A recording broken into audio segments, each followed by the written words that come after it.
Olá, meu nome é José Bispo e seja muito bem-vindo ao canal de Fé em Fé. Este é mais um vídeo da série Doutrina dos Apóstolos. Se você gostar desse conteúdo, afinal não esqueça de se inscrever, curta e compartilhe.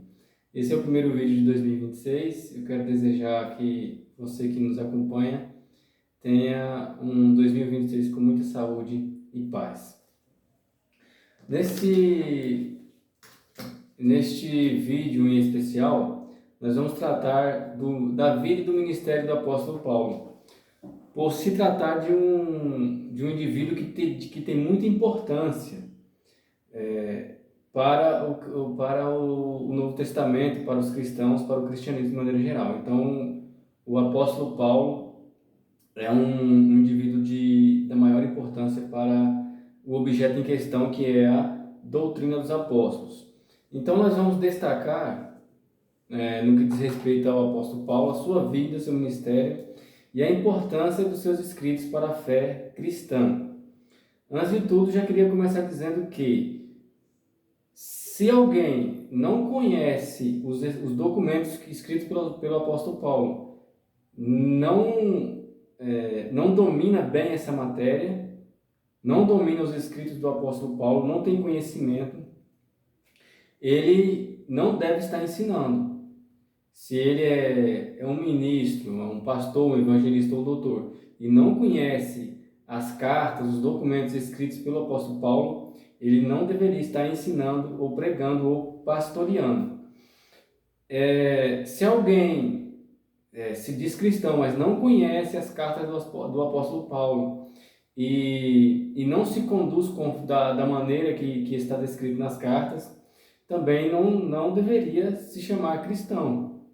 Deveria repensar a sua fé, porque a base da doutrina do Evangelho de Deus está nas cartas do apóstolo Paulo.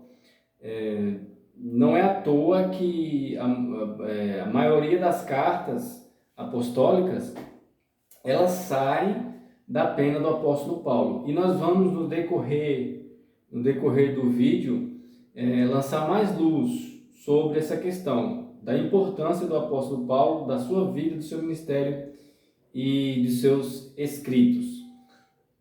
Vamos, de início, lançar assim um panorama geral sobre a vida do apóstolo Paulo, de maneira particular, e o cenário político da época também, que talvez seja interessante para nós, visto que o apóstolo Paulo, ele se apresenta diante de várias autoridades políticas para pregar o Evangelho.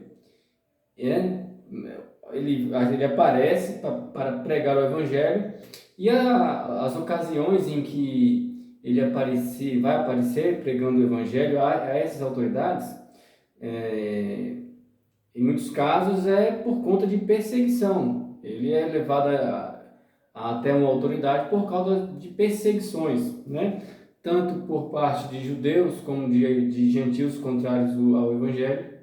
Então, volta e meia você vai ver o apóstolo Paulo se apresentando diante de autoridades. O apóstolo Paulo acredita que ele se converte, a data mais tardia, voltando para trás, indo para trás, perdão, a data mais tardia seria 31, e a mais próxima aqui seria 38. Então, há quem diga, a maioria das evidências vão estar entre 31 e 38.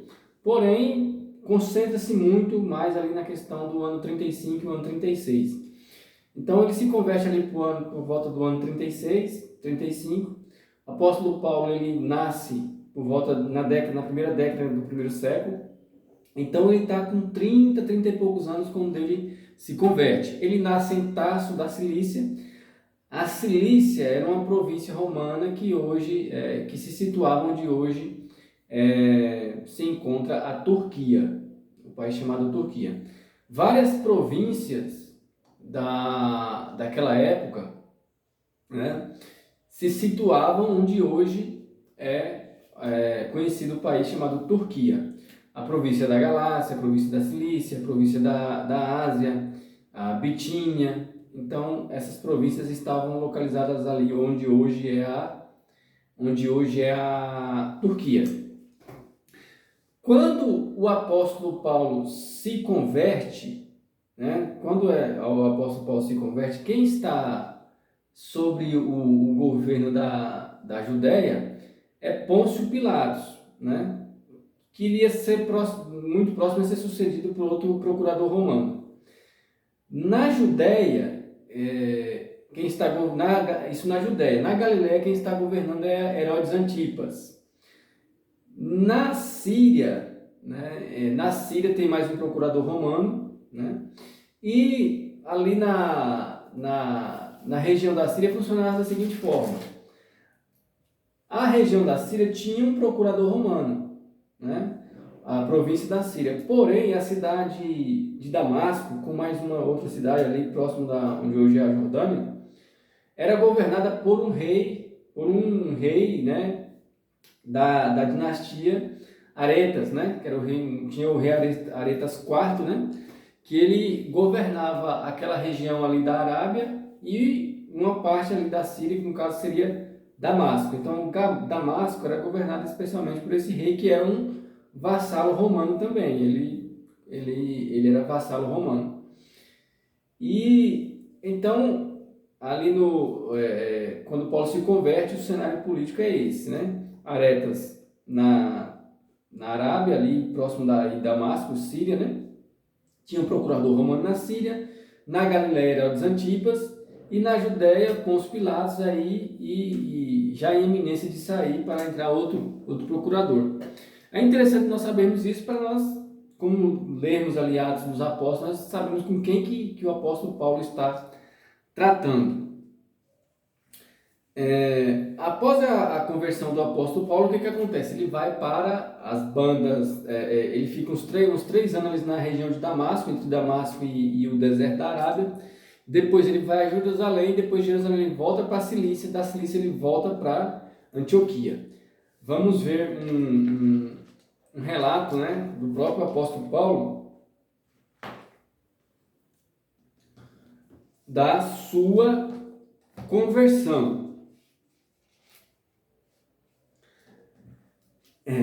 Que ele diz assim: mas quando aprouve a Deus, que desde o ventre da minha mãe me separou e me chamou pela sua graça, revelar seu Filho em mim, para que o pregasse entre os gentios, imediatamente não consultei a carne e o sangue, nem tornei a Jerusalém a ter com os que antes de mim eram apóstolos, mas parti para a Arábia e voltei outra vez a Damasco. Depois, passados 3 anos, fui a Jerusalém para ver a Pedro, e fiquei com eles 15 dias. Aí vamos ver o verso de número 1 do capítulo 2, que diz assim: depois, passados 14 anos, subi outra vez a Jerusalém, com Barnabé, levando também comigo a Tito. Então, até o verso, aqui o verso 18, né? Da sua conversão até o verso 18, ali passam-se 3 anos, né? A conversão dele é narrada lá em Atos capítulo 9, e Paulo ele faz essa trajetória até se estabelecer ali na igreja de Antioquia, onde ele começa, né, onde sai dali a primeira viagem missionária. Vamos pensar, entender o seguinte também, né? Vamos começar falando dos valores, né? Do valor dos que os escritos do apóstolo Paulo têm para nós cristãos.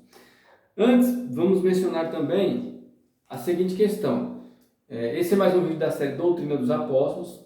Nós vamos discorrer sobre, em paralelo com esse comentário da vida e ministério do apóstolo Paulo, nós vamos falar da segunda carta à igreja de Corinto, né? Que é a próxima carta que nós vamos tratar na série Doutrina dos Apóstolos. Porém, essa carta nós vamos tratar nesse único vídeo, nós vamos falar dela só nesse vídeo, e vamos falar do trabalho do apóstolo Paulo, né, e de algumas questões em particular que ele teve com a igreja de Corinto, né? Então, vamos falar da questão da importância dos escritos do apóstolo Paulo para a igreja, para nós. Depois nós retornaremos lá à segunda carta à igreja de Corinto. Vamos ver aqui o capítulo 2 de Gálatas, né? Gálatas capítulo 2, e verso 6, que diz assim: E quanto àqueles que pareciam ser alguma coisa, quanto tenham sido no outro tempo, não se me dá. Deus não aceita a aparência do homem. Esses, digo, que pareciam ser alguma coisa, nada me comunicaram. Antes, pelo contrário, quando viram que o evangelho da incircuncisão me estava confiado, como a Pedro o dar circuncisão, porque aquele que operou eficazmente em Pedro para o apostolado da circuncisão, esse operou também em mim, com eficácia para com os gentios. E conhecendo Tiago, Cefas e João, que eram considerados como as colunas, a graça que me havia sido dada, deram-nos as destras, em comunhão comigo e com Barnabé, para que nós fôssemos aos gentios, e eles a circuncisão, recomendando-nos somente que nos lembrássemos dos pobres, o que também procurei fazer com diligência. Veja, você vai perceber que o apóstolo Paulo ele escreve mais documentos do que os outros apóstolos. Por quê? Os 12 apóstolos, eles vão principalmente à circuncisão. Quem era a circuncisão? Os hebreus. Então, por um propósito de Deus, eu creio, os 12 vão principalmente os hebreus, né, que eram chamados da circuncisão. Lembrando que esses hebreus eram quem? Todos os filhos de Israel, né, que foram dispersos, né, por ocasiões das diásporas que Israel teve no decorrer da história. Primeiro o cativeiro assírio, a primeira diáspora, depois vem o cativeiro babilônico, segunda diáspora, né, e depois do cativeiro babilônico, do cativeiro da Síria, passou a ter uma multidão de hebreus espalhados por todo o mundo. Eles foram dispersos, a maioria não voltou mais para suas terras, e eles começaram a se multiplicar em várias partes do mundo. Prova disso é que você vai verificar em Atos dos Apóstolos, na maioria das cidades que o apóstolo Paulo passava pregando o evangelho, tinham ali hebreus, né? E ele era perseguido pelos judeus, né? Então, os 12 eles vão principalmente para os da circuncisão. E Paulo vai para a incircuncisão. Quem era a incircuncisão? Os gentios, né? E nós vamos perceber o quê? Que os hebreus, né, eles já tinham conhecimento de Deus, né? Então, o hebreu ele já sabia o que era um adultério, já sabia o que era uma fornicação, por conta deles já terem no Antigo Testamento, né? Então, sobre a questão do pecado, sobre a questão da maneira de se conduzir diante de Deus, os hebreus, né, já tinham uma boa base doutrinária. O que lhes faltava era o quê? A interpretação das Escrituras, né, que foi dada pelos apóstolos, e mais algumas questões referentes à escatologia, né? E, principalmente também, nós devemos lembrar, a questão da justificação pela fé, né? O perdão de pecados pela fé em Cristo. Então, isso foi acrescentado aos hebreus. Os demais eles já tinham. Então, não foi tão necessário que os 12 escrevessem tanto aos hebreus. Mas já Paulo, né, como ele foi para os gentios, né, e como os gentios não tinham nada, começaram do zero, foi necessário que fosse estabelecido documentos, né, foi necessário que fossem escritos esses documentos para dar aos gentios a base da sua fé, né? Então, a base da fé cristã está nas cartas do apóstolo Paulo, né? Vamos ver aqui o que ele diz. Vamos ver aqui carta à Igreja de Roma, na introdução. Um comentário interessante.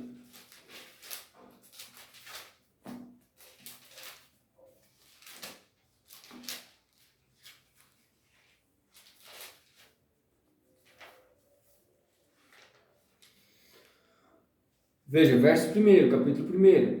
Paulo, servo de Jesus Cristo, chamado para apóstolo, separado para o evangelho de Deus, o qual antes prometeu pelos seus profetas nas santas escrituras, acerca de seu filho, que nasceu da descendência de Davi segundo a carne, declarado filho de Deus em poder, segundo o Espírito de santificação, pela ressurreição dos mortos, Jesus Cristo, nosso Senhor, pelo qual recebemos a graça e apostolado, para a obediência da fé entre todas as gentes pelo seu nome, né? Então, o apóstolo Paulo recebe a graça de ser apóstolo e doutor dos gentios.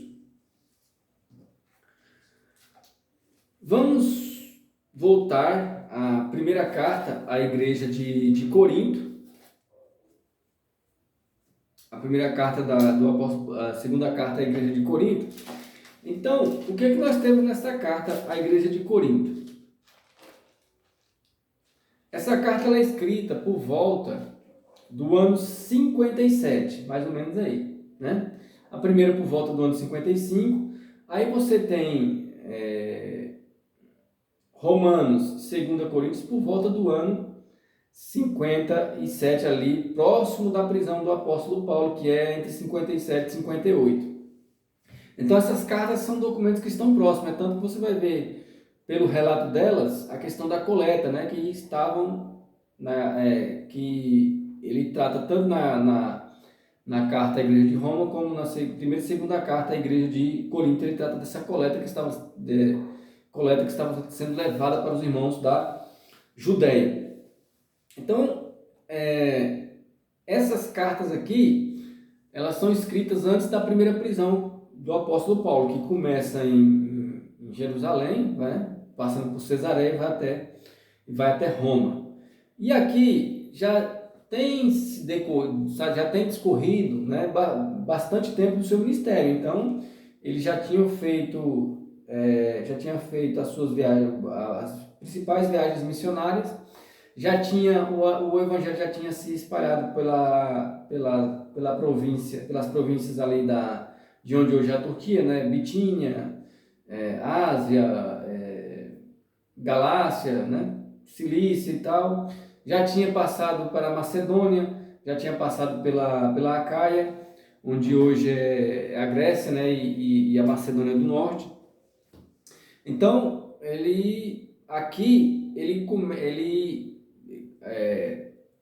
já está o evangelho bastante avançado, né? Está em um estado muito avançado de propagação. O que nós vamos destacar nessa carta aqui? Paulo, nessa carta aqui, né, ele começa, né, tratar da questão dos falsos mestres, né? Ele começa a tratar a questão dos falsos doutores. Por quê? Uma vez que as igrejas estavam estabelecidas, ali naquelas regiões o problema não era mais a propagação, né? Fazer com que o evangelho fosse chegando às pessoas que não conheciam. O problema era que ali agora eram os que tinham vindo para o evangelho, mas não tinham se convertido de todo o coração. E começaram a dar problema para a igreja. A outra questão é os aproveitadores, né? Que queriam usar a fé para adquirir dinheiro, glória e poder.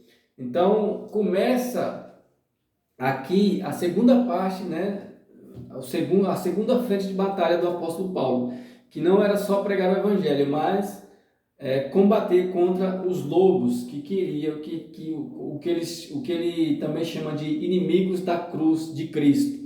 Então, nessa primeira carta à igreja de Corinto, nós vamos enfatizar a questão dos falsos ministros. E nós vamos também falar o quê? Da conduta do apóstolo Paulo em contraste, né, com a conduta desses homens, né? Nós vamos ver como que o apóstolo Paulo se conduziu em seu ministério, né?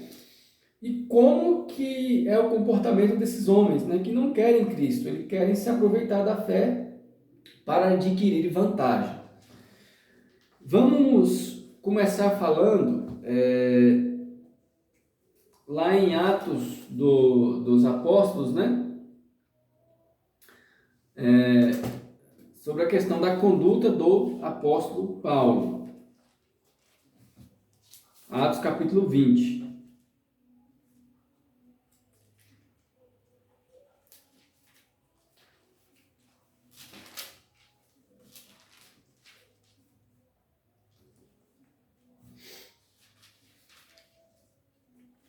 a partir do 17, que diz assim: E de Mileto mandou a Éfeso a chamar os anciãos da igreja. E logo que chegaram junto dele, disse-lhes: Vós bem sabeis, desde o primeiro dia em que entrei na Ásia, como em todo esse tempo me portei no meio de vós, servindo ao Senhor com toda humildade e com muitas lágrimas, muitas e tentações, pelas ciladas dos judeus que me sobrevieram. Como nada que útil seja, deixei de vos anunciar e ensinar publicamente e pelas casas. Né? Veja que Paulo, tudo aquilo que era necessário, né, para a fé, Paulo anunciou, Paulo ensinou, testificando tanto a judeus como a gregos o arrependimento para com Deus e a fé em nosso Senhor Jesus Cristo. E agora, eis que, ligado eu pelo Espírito, vou a Jerusalém, não sabendo o que lá me há de acontecer, senão que o Espírito Santo de cidade em cidade me revela, dizendo que me esperam prisões e tribulações. Veja, ele está indo para a cidade, para Jerusalém, né? Lá ele vai ser preso, aqui está vésperas da prisão dele, né? E ele vai ser preso e a gente não pode passar despercebido que essa primeira prisão do apóstolo Paulo ela dura em torno de mais ou menos 5 anos. Mas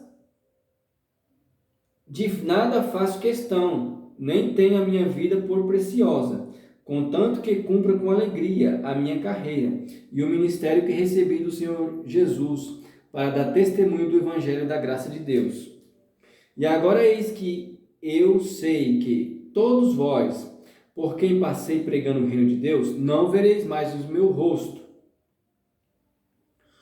Portanto, no dia de hoje vos protesto que estou limpo do sangue de todos, porque nunca deixei de vos anunciar todo o conselho de Deus.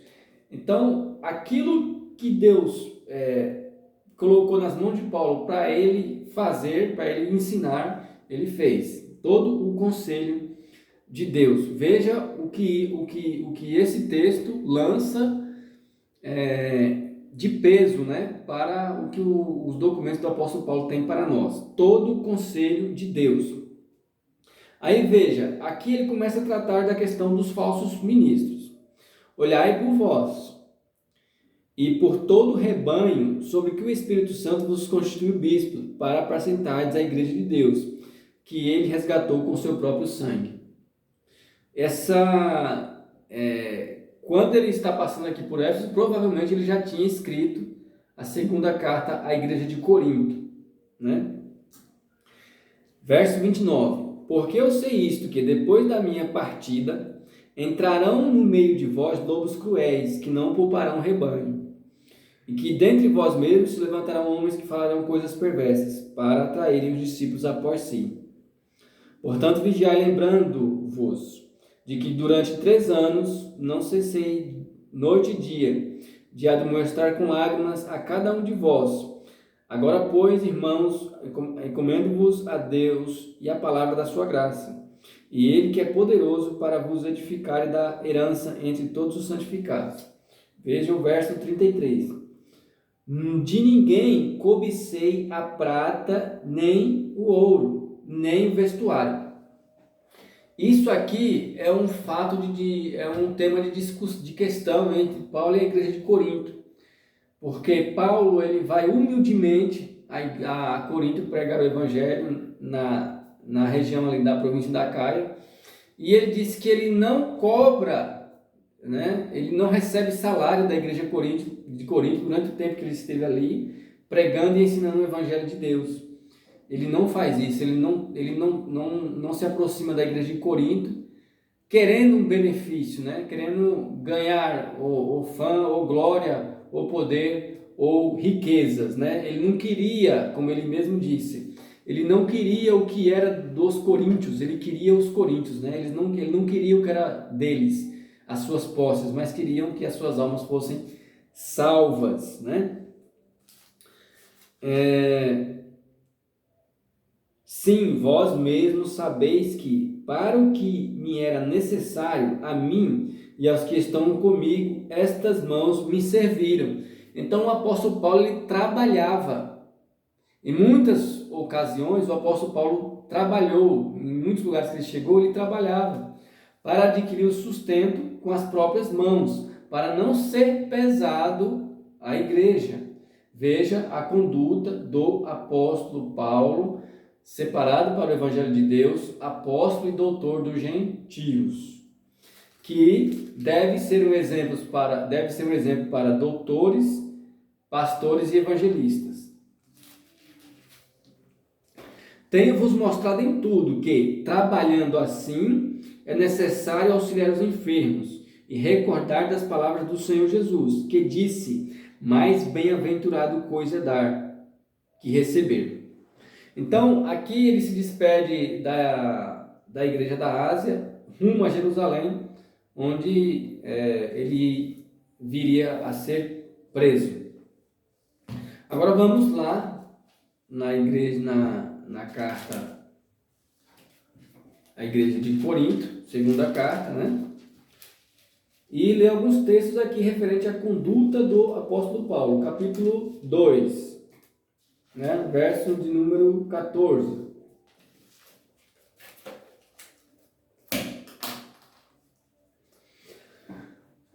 Que diz assim: e graças a Deus que sempre nos faz triunfar em Cristo, e por meio de vós manifesta em todo lugar a fragrância do seu conhecimento.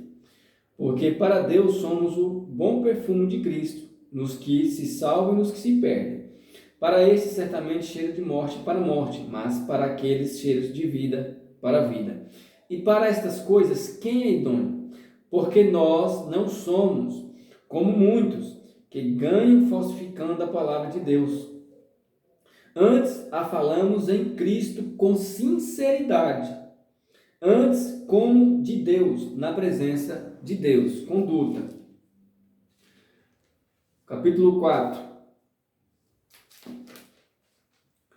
Por isso, tendo este ministério, segundo a misericórdia que nos foi feita, não desfalecemos.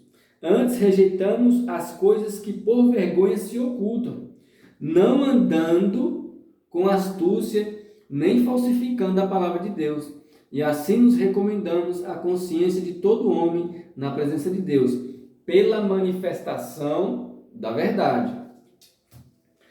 Capítulo de número 5, a partir do verso 8, diz assim: mas temos confiança e desejamos antes deixar este corpo para habitar com o Senhor, pois que muito desejamos também ser agradáveis, quer presentes, quer ausentes, porque todos devemos comparecer ante o tribunal de Cristo, para que cada um receba segundo o que tiver feito por meio do corpo, ou bem ou mal.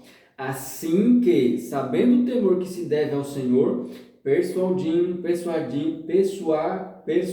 aos homens a fé, mas somos manifestos a Deus, e espero que nas vossas consciências sejamos também manifestos. Capítulo número 12.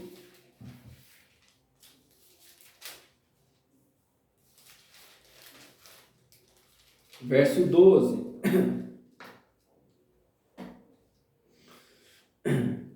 Os sinais do meu apostolado foram manifestos entre vós, com toda a paciência, por sinais, prodígios e maravilhas, pois em que tendes vós sido inferiores às igrejas, a não ser que eu mesmo vos não fui pesado, né?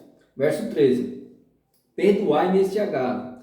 Eis que eu estou pronto para pela terceira vez ir ter convosco, e não vos serei pesado, pois que não busco o que é vosso, dinheiro, mas sim a vós. Queriam a alma dele, queria que a alma deles fossem salvas, né? As almas deles fossem salvas. Ele não queria as posses daquela igreja. Porque não devem os filhos entesourar para os pais, mas os pais para os filhos.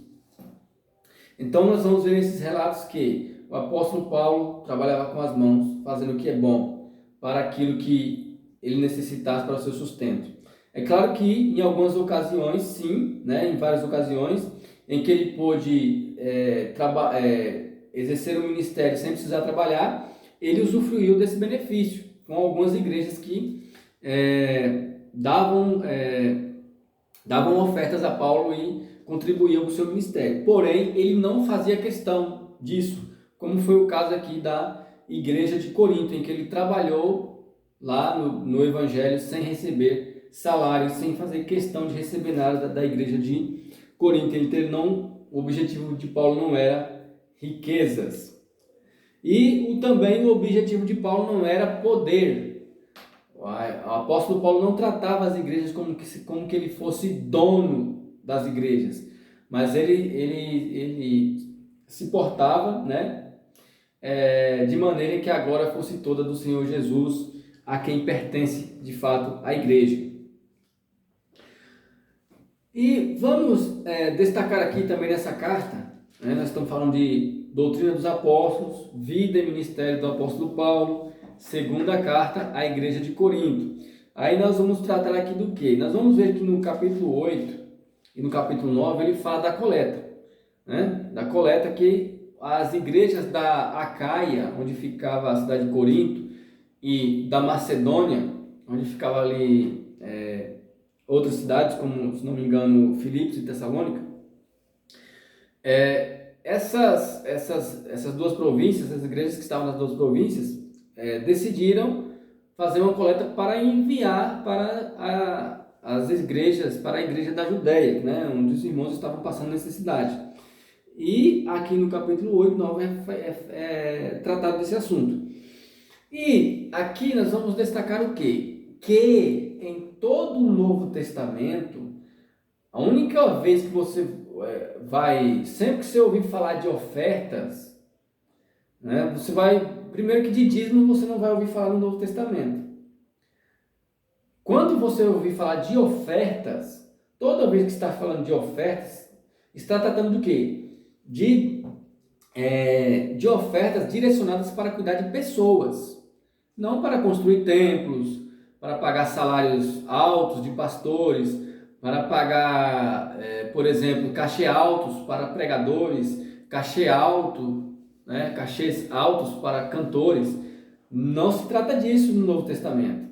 No Novo Testamento, todas as vezes que você vem falar de ofertas, é para cuidar de pessoas, e principalmente dos irmãos que estavam necessitados. Para isso, que eram feitas as coletas na igreja primitiva. É o que nós vamos ver aqui em primeira e segunda carta à igreja de Corinto, capítulo 8 e capítulo 9. Vamos ler um trecho.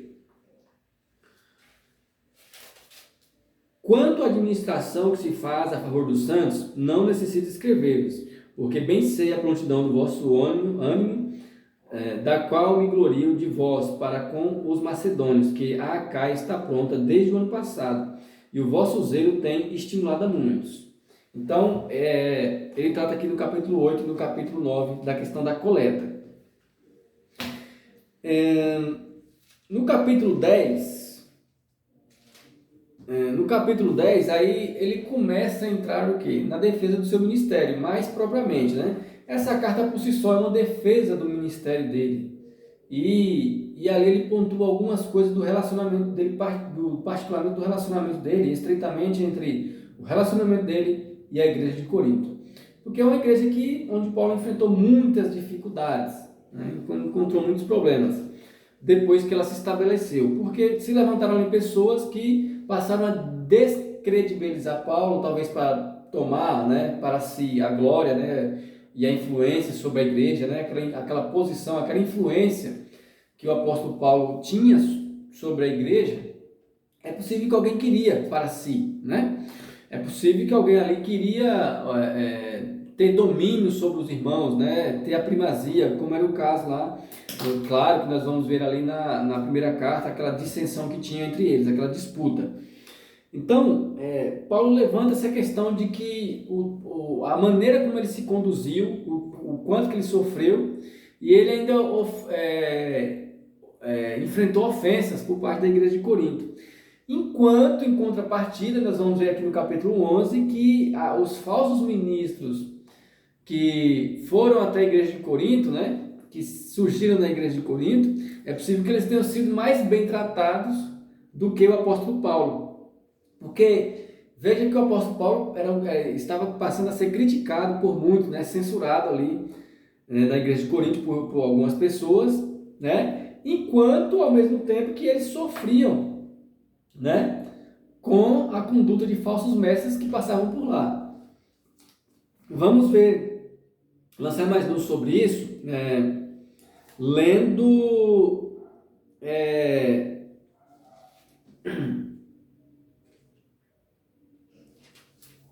lendo aqui o capítulo 11, né? Vamos ver o capítulo 10 primeiro. Além disto, eu, Paulo, vos rogo pela mansidão e benignidade de Cristo, eu que, na verdade, quando presente entre vós, sou humilde, mas ausente, ousado convosco. Rogo-vos, pois, que quando estiver presente, não vos seja obrigado a usar com confiança da ousadia que espero ter com alguns que nos julgam, como se andássemos segundo a carne. Veio o que estava falando dele. Porque andando na carne, não militamos segundo a carne, porque as armas da nossa milícia não são carnais, mas sim poderosas em Deus para a destruição das fortalezas, destruindo argumentos e toda altivez que se levanta contra o conhecimento de Deus, e levando cativo todo o entendimento à obediência de Cristo, e estando prontos para vingar toda desobediência quando for cumprida a vossa obediência. Olhai para as coisas segundo a aparência, se alguém confia de si mesmo que é de Cristo, pense outra vez isto consigo. E assim como ele é de Cristo, também nós de Cristo somos. Porque ainda que eu me glorie mais alguma coisa de nosso poder, o qual o Senhor nos deu para edificação e não para a vossa destruição, não me envergonharei, para que não pareça que se quisera intimidar-vos por cartas. Então, veja que aqui no verso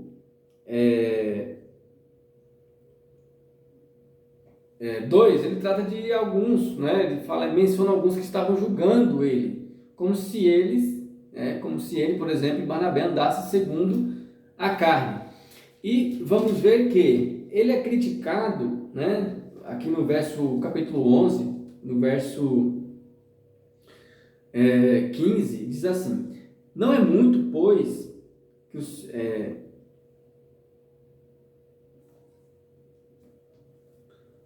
porque tais falsos apóstolos são obreiros fraudulentos, transfiguram-se em ministros de Cristo. Não é maravilha, porque o próprio Satanás se transfigura em anjo de luz. Não é muito, pois, que os seus ministros se transfigurem em ministros de justiça, o fim dos quais será conforme as suas obras. Aqui no capítulo 11 ele começa a tratar dos falsos ministros que a igreja de Corinto estava recebendo.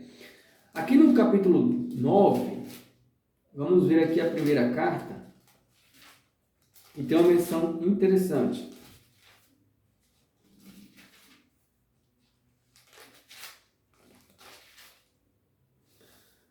Uma menção interessante, onde está tratando mais ou menos do mesmo assunto, né? Vejam que ele reclama a igreja de Corinto, no que ele estava sendo censurado, né? Ele não estava sendo pesado da igreja de Corinto, mas estava sendo censurado em outra parte, né? Ou seja, estavam caluniando ele.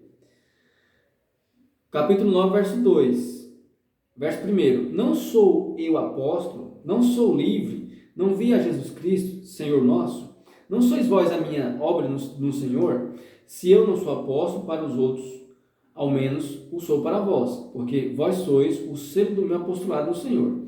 Esta é minha defesa para com os que me condenam. Não temos nós direito de comer e beber?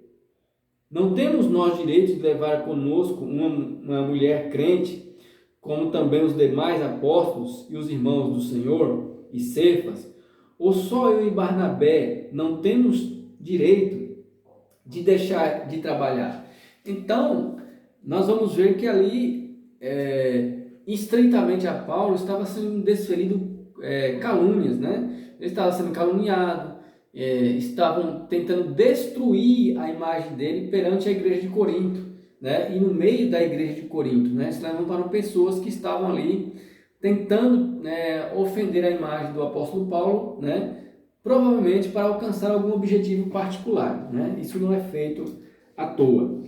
E aí ele faz essa defesa, né? Tanto lá no capítulo 9 da primeira carta, como aqui a partir do capítulo 10, né? E ele vai para o verso 1, para o capítulo 11, dizendo: quisera eu me suportasseis um pouco na minha loucura, suportai-me, porém, ainda, porque eu estou zeloso de vós com o zelo de Deus, porque vos tenho preparado para vos apresentar como uma virgem pura a um marido, a saber, a Cristo. Mas temo que, assim como a serpente enganou a Eva com a sua astúcia, assim também sejam de alguma sorte corrompidos os vossos sentidos e se apartem da simplicidade que há em Cristo. Por quê?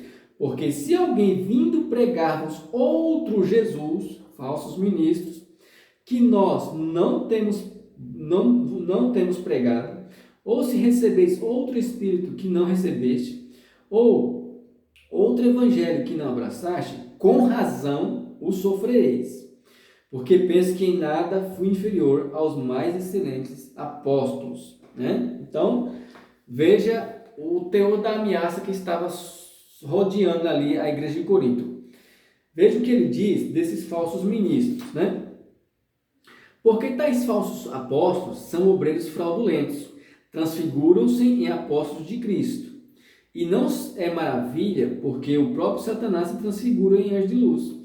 Não é muito, pois, que os seus ministros, chama eles de ministros de Satanás, vejam o que está por trás dos falsos ministros, né? Não é muito, pois, que os seus ministros se transfigurem em ministros de justiça, o fim dos quais será conforme as suas obras. Veja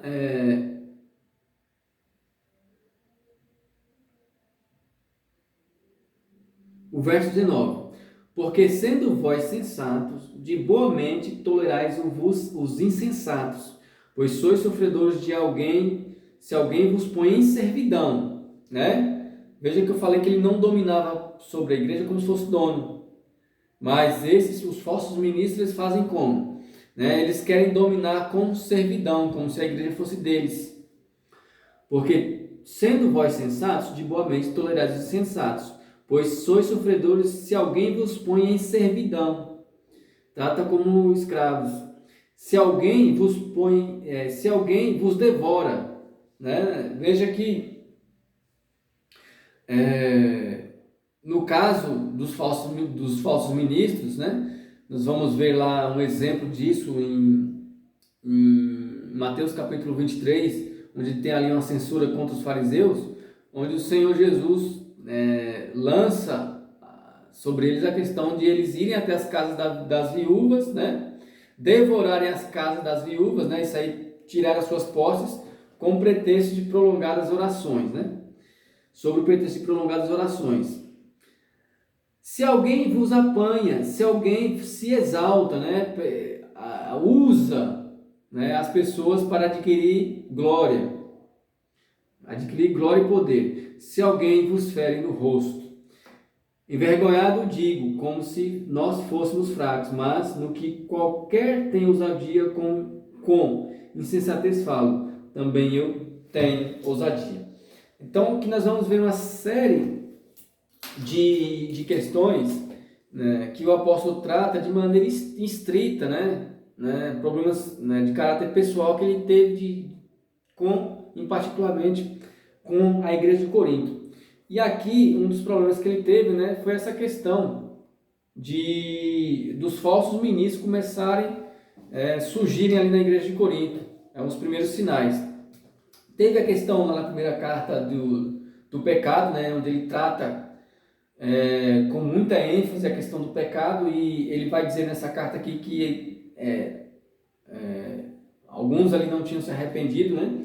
Então ele enfrenta oposição de parte de pessoas que não queriam se converter de todo o coração, mas queriam vir para o evangelho só para que o caminho fosse blasfemado. Então ele enfrenta a resistência dessa parte aí, né, dos que estavam na igreja de Corinto, e enfrenta, né, essa disputa com os falsos ministros, né, que queriam se aproveitar da fé para adquirir poder, a fama e glória. É isso que eles queriam. Então, tá aqui a questão, né, da conduta do apóstolo Paulo, como ele se conduzia, e a questão dos falsos ministros. Vamos destacar aqui também, vamos falar agora do trabalho, né? O quanto que o apóstolo Paulo trabalhou. Nós vamos ver aqui, fazer a primeira menção, vamos lá no capítulo 6.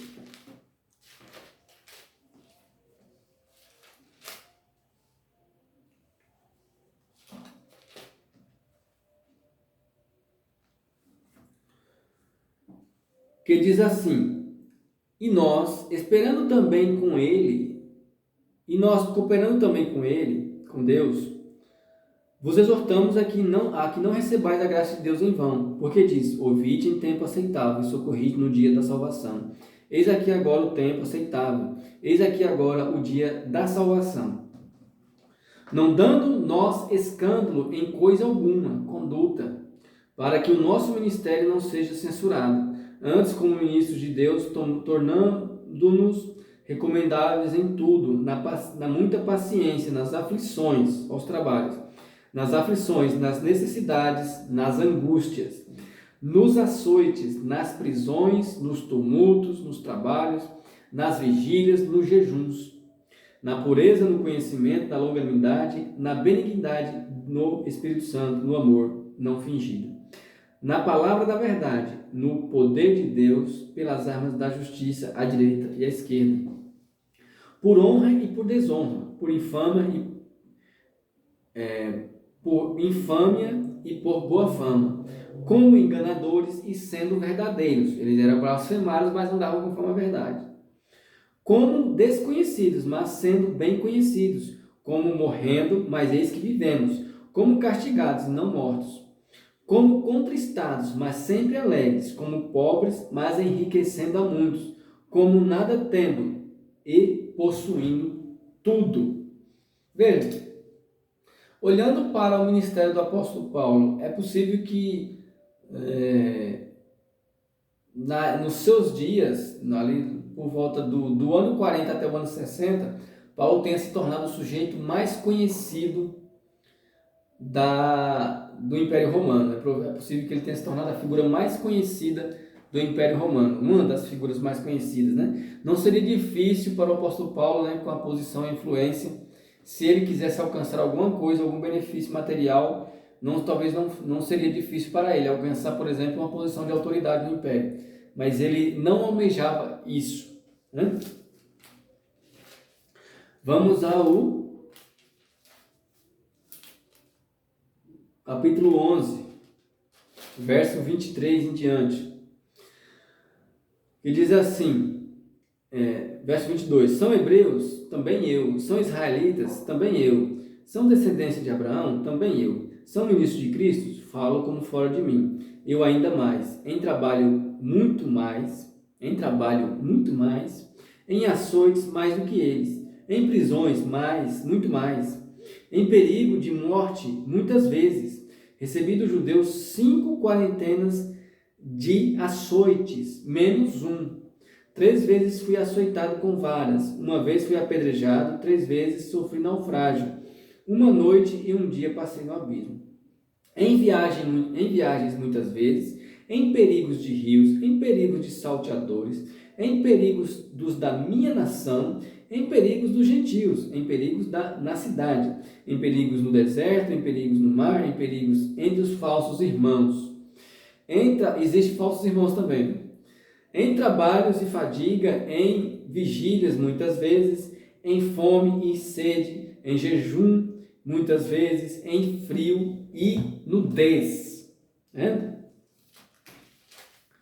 Além das coisas exteriores, me oprime cada dia o cuidado da igreja.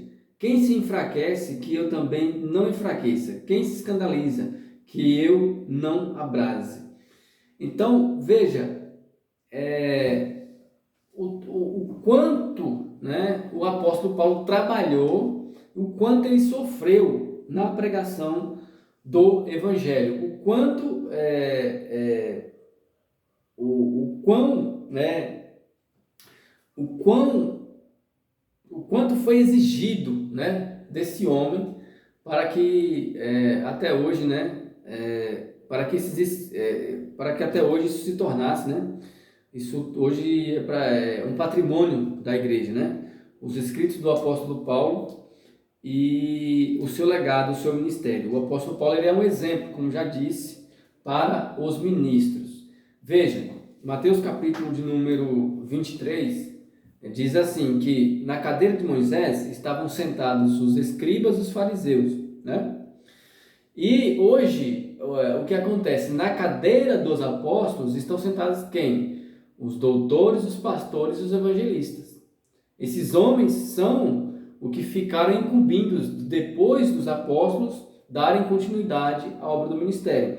Então, todo aquele que quer ser um ministro, quer ser um doutor, um pastor, um evangelista, tem que conhecer com profundidade a vida e o ministério do apóstolo Paulo, os seus documentos, os seus escritos, e ter a sua conduta como exemplo, né?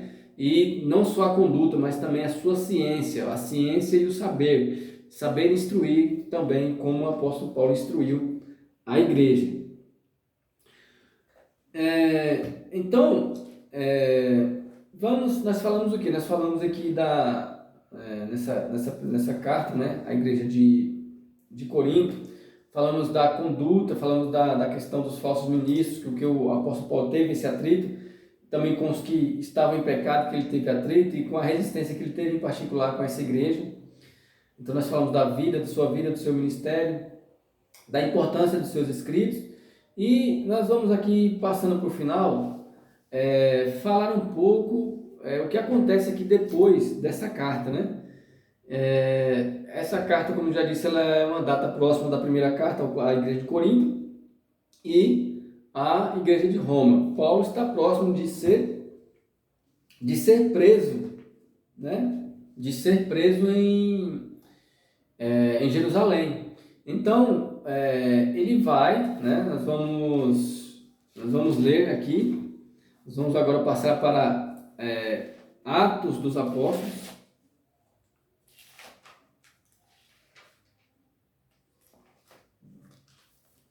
E vamos ler algumas passagens, né?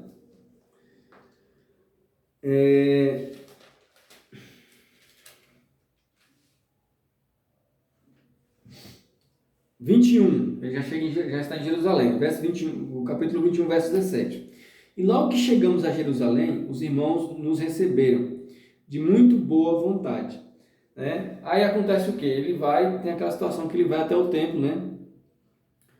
Aconselhado por alguns dos anciãos, dos irmãos que estavam lá, né?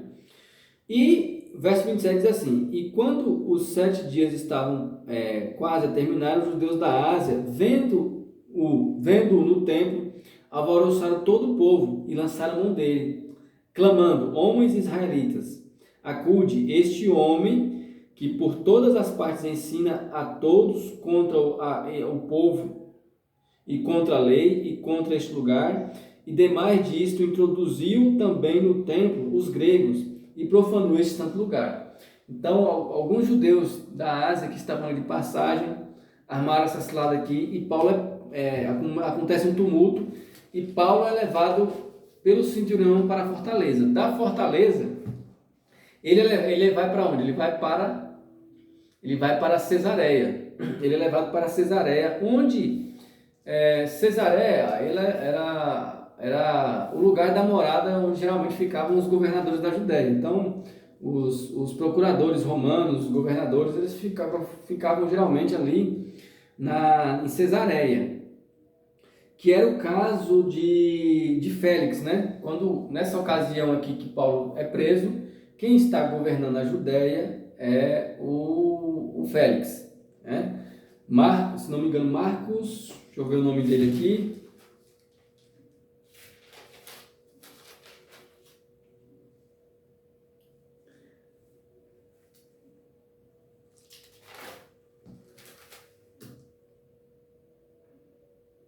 Marco Antônio Félix, né? É ele que está governando a Judéia nesse período.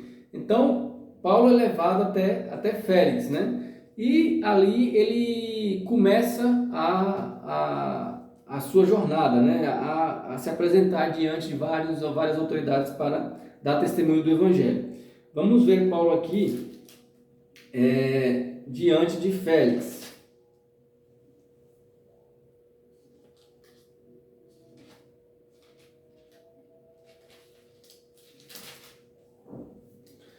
E 5 dias depois, o sumo sacerdote Ananias desceu com os anciãos e um certo Tértulo, orador, os quais compareceram perante o presidente contra Paulo. O presidente aqui é o Félix, Marco Antônio Félix.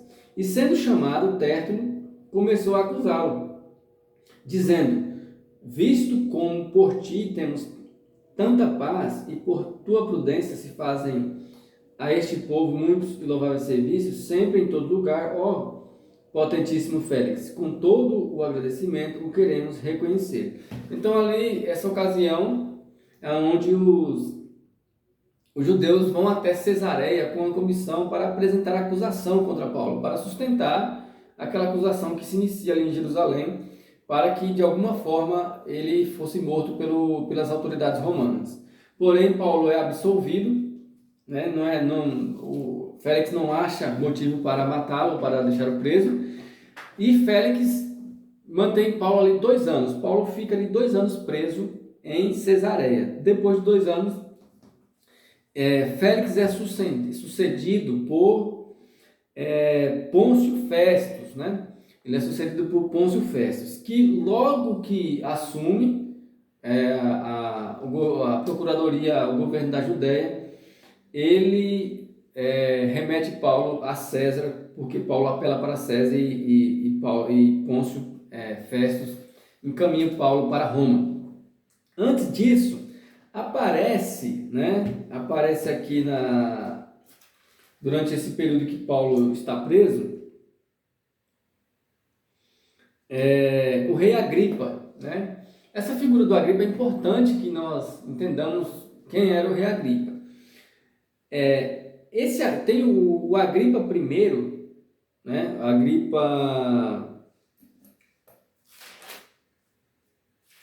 O Agripa I, ele era um neto de Herodes, né? Herodes o Grande. Então ele não era o Herodes Antipas, né? O Herodes Agripa é o Herodes que mandou assassinar o apóstolo Tiago. É diante do Herodes Agripa I que o Tiago é morto, né? No Agripa I. O Agripa que Paulo comparece, nessa ocasião que ele está preso em Cesareia, é o Agripa II. O Agripa I vai até 44 e esse Agripa, Herodes Agripa aqui, no qual Paulo se apresenta aqui no tempo que ele está preso lá em Cesareia, já é o Agripa II, que tem um reinado bem mais longo do que o Agripa I, né? E ele vê até, né? E ele não vê motivo para que Paulo ficasse preso ou que Paulo fosse morto. Então, tanto Félix como Pôncio Festus, como Agripa II, ouviram Paulo e ouviram seu testemunho, essas autoridades, e tiveram ele por inocente. Então, Paulo é encaminhado a Roma, né? Como nós vemos lá o relato de Atos dos Apóstolos.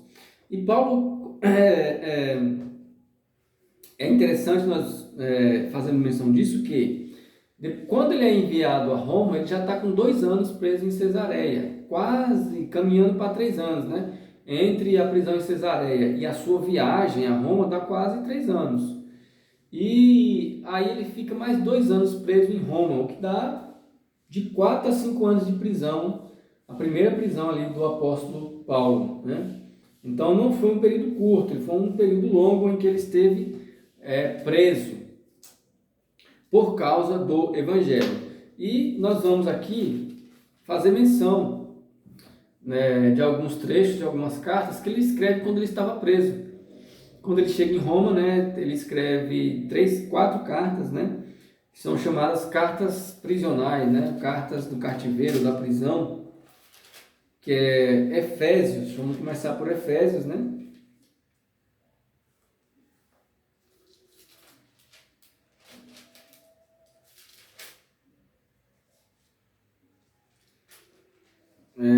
O capítulo 4, vamos ver o capítulo 3, que diz assim: Por esta causa eu, Paulo, sou prisioneiro de Jesus Cristo, por vós, os gentios, se é que tendes ouvido a dispensação da graça de Deus, que para convosco me foi dada, como me foi este ministério manifestado pela revelação, como antes um pouco vos escrevi. Capítulo 4. Rogo-vos, pois eu, preso do Senhor, que andeis como é digno da vocação com que foste chamado, com toda a humildade e mansidão, com longanimidade, suportando-vos uns aos outros em amor. Efésios 6, verso 19. E por mim, para que me seja dada, no abrir da minha boca, a palavra com confiança, para fazer notório o mistério do Evangelho, pelo qual sou embaixador em cadeias, para que possa falar dele livremente, como me convém falar. Filipenses, né? Outra carta, então aqui Efésios, ele escreve quando estava já preso, e aqui nós vamos ver Filipenses 12, capítulo 1, verso 12. E quero, irmãos, que saibais que as coisas que me aconteceram contribuíram para o proveito do Evangelho, de maneira que as minhas prisões em Cristo foram manifestas por toda a guarda pretoriana e por todos os demais lugares. E muitos dos irmãos no Senhor, tomando ânimo com as minhas prisões, ousam falar a palavra mais confiadamente, sem temor. Verdade é que também alguns pregam a Cristo por inveja e contenda, mas outros de boa vontade. Uns, na verdade, anunciam Cristo por contenção, não puramente, julgando acrescentar aflição às minhas prisões, mas outros por amor, sabendo que fui posto para a defesa do Evangelho.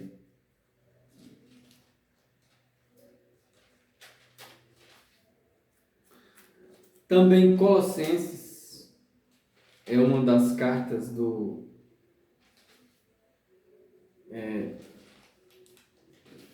que o apóstolo escreve, né?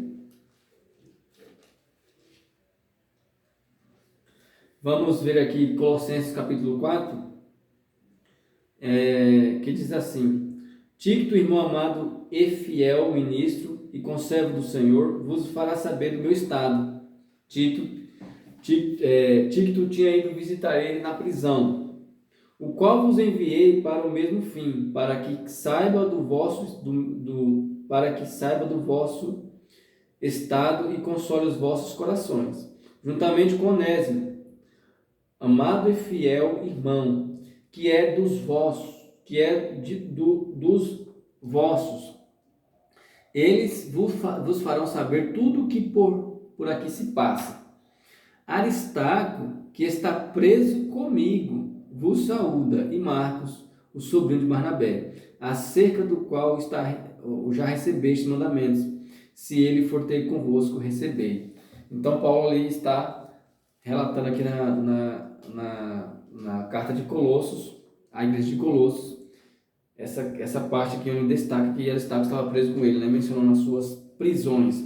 E tem também Filemon, né? Filemon é uma carta particular que o apóstolo Paulo escreve. Então tem essas 4 cartas que ele escreve quando está preso, né? Quando está preso em Roma. Acredita-se que depois dessa prisão o apóstolo Paulo é solto, né? Por algum tempo, cerca ele é solto em 62, né? Por cerca de 2 a 4 anos, ali varia muito de uma fonte para outra, onde ele escreve a primeira carta a Timóteo e a carta de Tito, né? E depois é preso novamente, né? Quando ele é preso, ele escreve a segunda carta. Quando ele quer, ele escreve a segunda carta a Timóteo, onde ele está preso, acredita-se na segunda prisão, já próximo da sua morte, né? Vamos lá para a segunda carta do apóstolo Paulo a Timóteo.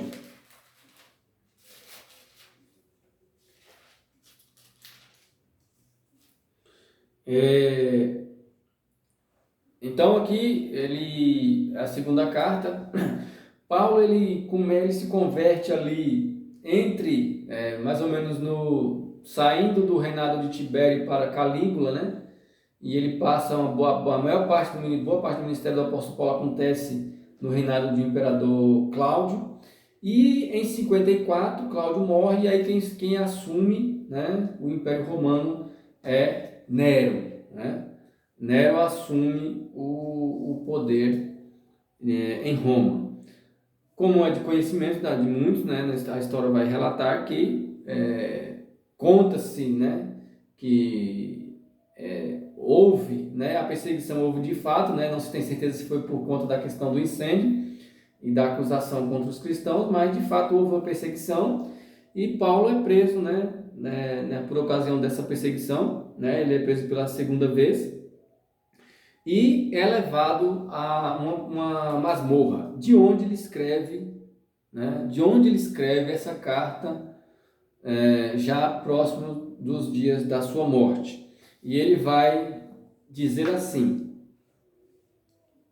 conjuro-te, pois, diante de Deus e do Senhor Jesus Cristo, que há de julgar os vivos e os mortos, na sua vinda e no seu reino, que pregues a palavras, instes a tempo e fora de tempo, corrijas, repreendas, exortes, com toda longanimidade e doutrina, porque virá o tempo em que não suportarão a sã doutrina, mas tendo coceira nos ouvidos, amontoarão para si doutores conforme as suas concupiscências, e desviarão os ouvidos da verdade, voltando-se às fábulas. Mas tu se sobra em tudo, e sofre as aflições, faz a obra de um evangelista, cumpre o teu ministério, porque eu já estou sendo oferecido por aspersão de sacrifício, e o tempo da minha partida está próximo. Combati o bom combate, acabei a carreira, guardei a fé. Desde agora, a coroa da justiça me está guardada, a qual o Senhor, justo juiz, me dará naquele dia, e não somente a mim, mas também a todos os que amarem a sua vinda. Amém. Então, nós ficamos por aqui, nesse vídeo onde a ênfase foi na obra, né? Nós tratamos um pouco aqui da vida, do ministério, da obra e da importância dos documentos do apóstolo Paulo para a Igreja de Cristo. Espero que você tenha gostado desse conteúdo.